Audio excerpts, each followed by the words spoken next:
आज हम श्री गणेश पूजन करने वाले हैं।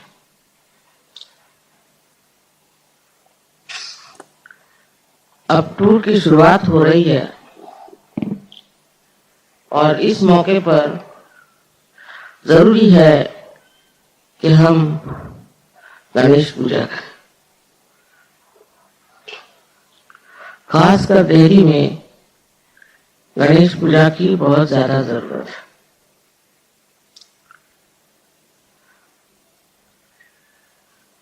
हालांकि हम लोग गणेश के बारे में बहुत कम जानते हैं और क्योंकि महाराष्ट्र में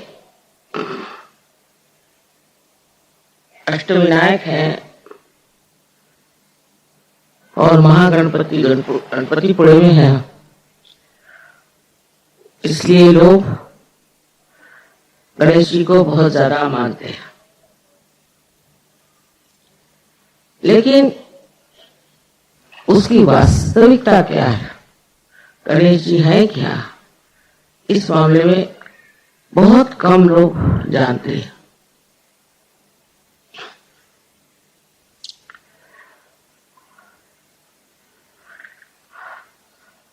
अब जो भी हम बात आपसे बता रहे हैं ये आप सहयोगी के नाते समझ सकते हैं, पर आम दुनिया इसे नहीं समझ सकती।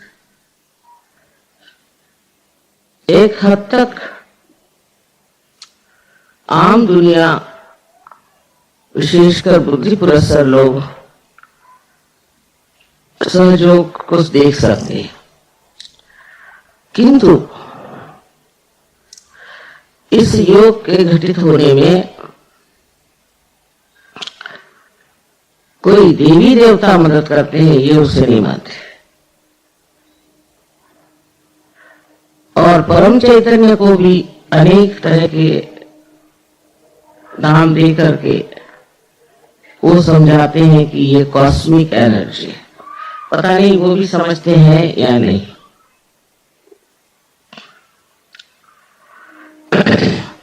तो सबसे पहले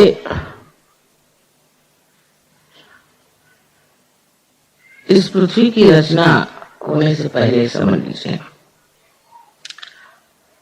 परमात्मा ने यही सोचा, आदिशक्ति ने यही सोचा कि इस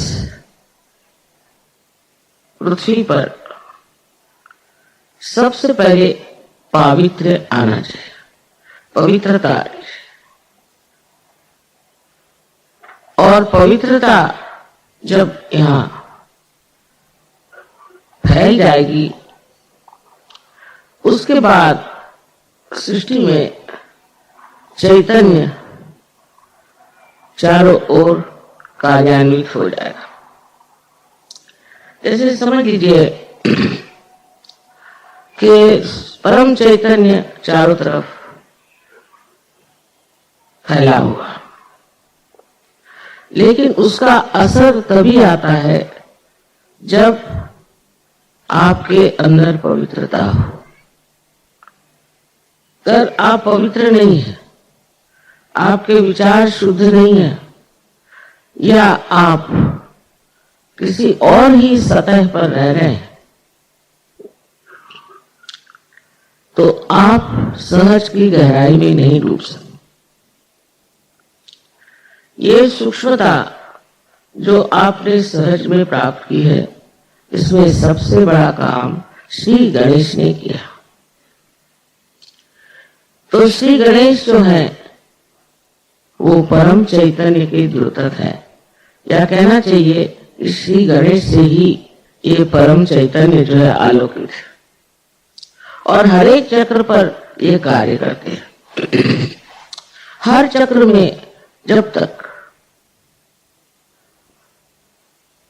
निर्मलता न आ जाए, जब तक पवित्रता न आ जाए, तब तक कुंडलिनी का चढ़ना असंभव।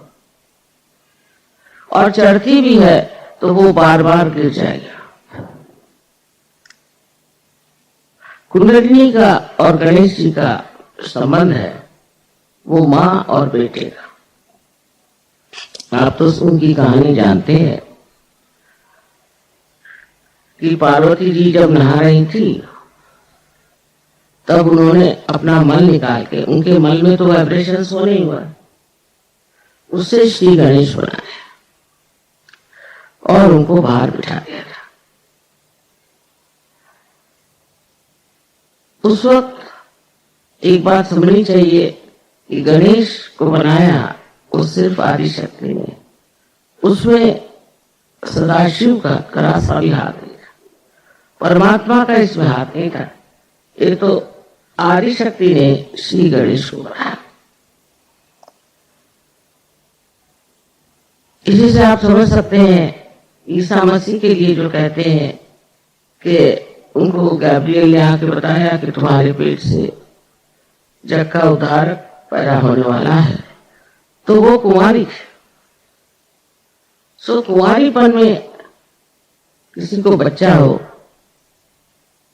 तो अपने यहां उसे बड़ी शुभ बात नहीं समझते, पर जो अति शुभ ऐसे श्री गणेश, उनको पार्वती जी ने सदाशिव की गैर हाजिरी में बनाया।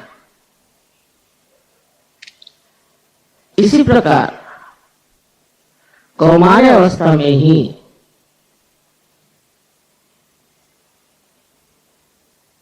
ईसा मसीह को बनाया गया।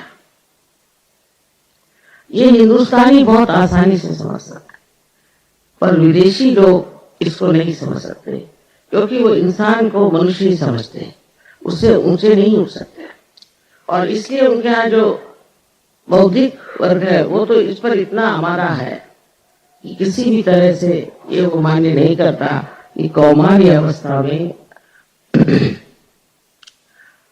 इस प्रकार ईसा मसीह का, इसको कि वो इमैकुलेट कंसेप्शन कहते हैं, वो हो सकता है। अब इसी झगड़े में लगे हुए, इसी बात के और ध्यान दे रहे हैं। अब आप लोग सहयोगी हैं और आपने चमत्कार देखे हैं, चैतन्य में अनेक चमत्कार देखे, उसका असर आप पे भी आ गया और दुनिया की तरफ आपकी नजर बदल गई। ये जिन्होंने पाया है वो जरूर सोचने लग जाते हैं कि जो दुनिया हम रोज देखते हैं वो माया है, उससे परे एक और दुनिया जरूर है जो सत्य है। ये सहयोगी देख सकते हैं,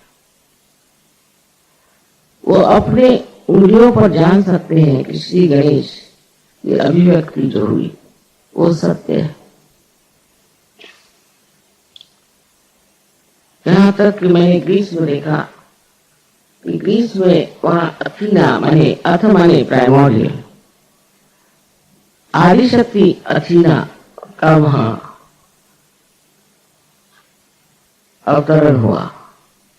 और जब मैं वहां गई उनके देखने के लिए, पार्सिपोलिस में उनका जो मंदिर बना है, तो बाहर उन्होंने बताया कि यहाँ एक चाइल्ड गॉड है।